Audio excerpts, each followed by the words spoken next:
Pasukan militer Israel justru cari mati dengan niatnya melakukan invasi ke Lebanon. Brigade Lapis Baja Israel sampai melakukan simulasi untuk operasinya. Divisi 146 dan Brigade Lapis Baja Israel menegaskan bahwa sudah siap melakukan invasi ke Lebanon. Tentara Israel ini mempelajari skenario pertempuran di lapangan dan mempelajari segala potensi dan tantangan yang ada.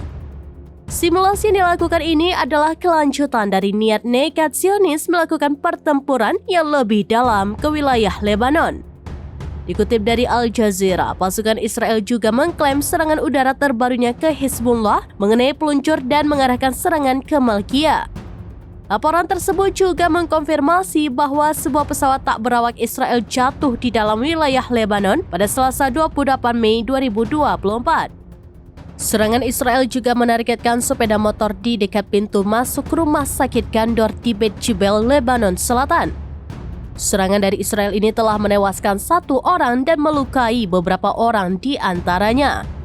Serangan ini dilancarkan karena Komite Kesehatan Islam yang mengelola rumah sakit di kota selatan tersebut berafiliasi dengan kelompok bersenjata Hizbullah Lebanon. Pihak administrasi fasilitas tersebut juga mengatakan 1 orang tewas dan 10 lainnya terluka, 4 di antaranya luka serius.